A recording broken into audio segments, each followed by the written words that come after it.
I like how you pointed out that he doesn't need to risk injury. So, yeah, I'm going to give the point to you on that one. And, yeah, let's go on to our next topic. Now to the NFL.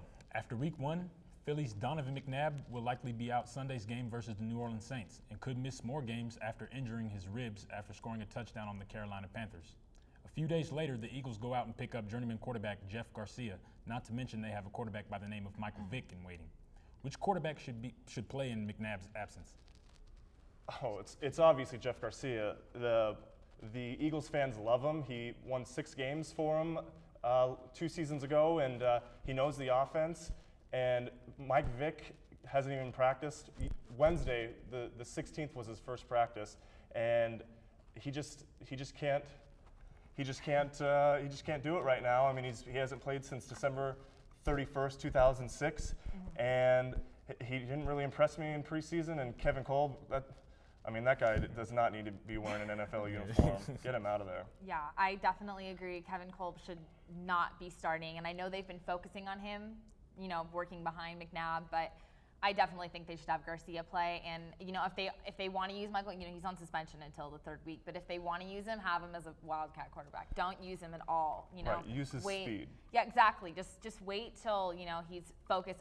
He doesn't even know the plays yet. I would just wait. Garcia's he knows what he's doing, and I think that he'll do great. And I don't even think they should have Kolb start. I think they should just have Garcia just go out there. Do his thing. You guys are definitely making it difficult by agreeing, but yeah, I'm going to give the point to you, Julia, so we can keep this thing going and head to our 3rd topic. All right. Now let's talk baseball. The season is nearing an end, and gearing up for the playoff push, we'll be discussing playoff-bound teams' chances of winning the World Series, starting with the best team in the baseball currently, the New York Yankees. What are their chances of winning it all?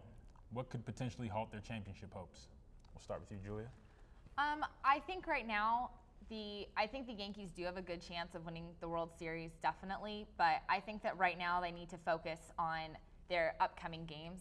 They're playing the Mariners, and then they're going on a big road trip, playing the Mariners, and then playing the Angels, who are doing really well this year. Angels are really hot. So I think that they should worry about the Angels right now and not about the World Series. And then they have to go back and play the Red Sox, who was also a really good team this year. So I think that the Yankees should focus on just what's ahead and not like way into the future.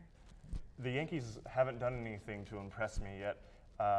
AJ Burnett is 1-3 with a over 7 ERA in his last 5 starts. CC Sabathia is 2-3 with an almost 8 ERA in the postseason. They have a losing record against Boston. They have a losing record against the Angels. They should have been swept by the Phillies, but Brad Lidge blew a save. The only thing they have going for them is their offense. There's just not, in the postseason, you have to have a little bit more than just the offense. It usually comes down to pitching, and right now, the Yankees are struggling. What's Joba Chamberlain going to do when he gets in this situation? He's still young.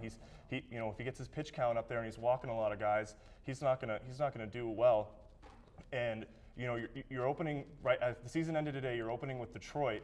And they have 2 very capable starters, Verlander and Jackson, who have both combined to only give up 4 earned runs in 4 starts against the Yankees this year. So I don't even, I give them a 50-50 chance to get out of the division series, let alone the team that they're probably going to face in the championship series, and then the National League powerhouse that they're going to face in the World Series. The Dodgers have the best pitching staff. They have the best ERA. The Cardinals mash the ball. They got Pujols. They have Matt Holliday. They have Adam Wainwright pitching. They have Chris Carpenter with that great ERA, and Ryan Franklin leading the NL in saves. It's gonna be tough for the Yankees to win. I give them about a 20% chance. I don't know. The Yankees have always been obviously really good, and I think they, unlike some teams, they work well under pressure. Obviously, I mean they've managed to pull through many times, and I agree with what you're saying, but I think you should give the Yankees just a little more.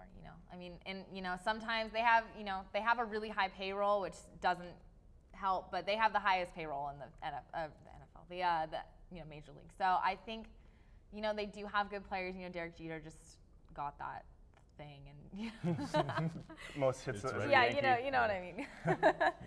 definitely. I So. definitely. All right, that was a great debate. I think you guys both made some real valid points, and I feel like in October it's going to come down to pitching, so I'm going to give you the point.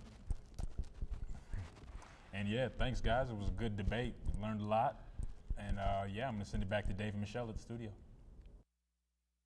All right, now this weekend is a big weekend for Cougar athletics, starting with the football game on Saturday. The Cougars are playing SMU at Martin Stadium. Kickoff is at 2 p.m. And the Cougar soccer team is set to kick off against the University of Texas at 5:30 tomorrow afternoon, and again on the 20th at Stephen F. Austin. Kickoff set for 9 a.m. All right, big games around the NFL this weekend. Bitter NFC East rivals, the New York Giants and Dallas Cowboys, will be renewing their rivalry in the bajillion-dollar Dallas Cowboys Stadium in Texas. You can catch that game at 5 o'clock on NBC's Sunday Night Football. And the WSU volleyball team played host to the Nike Cougar Challenge over the weekend. In WSU's second match of the tournament, the Cougars were pitted against their state-line neighbors, the Idaho Vandals. After splitting the first 4 sets, 26-24, 26-28, 25-20, and 14-25, the Cougs were determined to show the Vandals a thing or two in the fifth.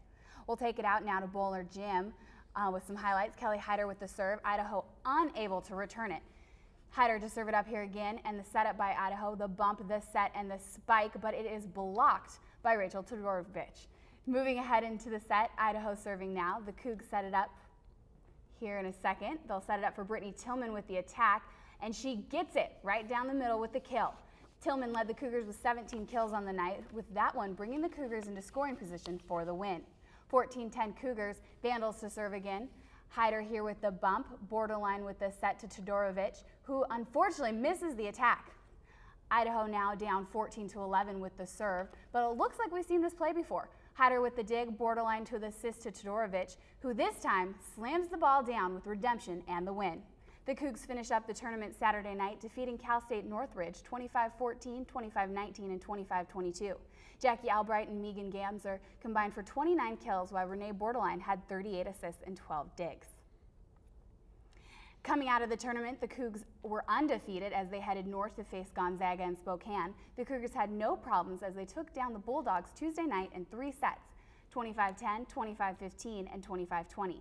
WSU was led by Tillman's 12 kills, who had no errors and 19 attacks for her career best hitting percentage. Head coach Andrew Palaleo says this was a great type of match to see with the girls what type their focus was that they had. WSU will enter Pac-10 conference play in 10 days. Well, that is all we've got for you tonight. Thanks again for joining us on our season opener for Inside the Lines. I'm Michelle Ledka. And I'm David Pete.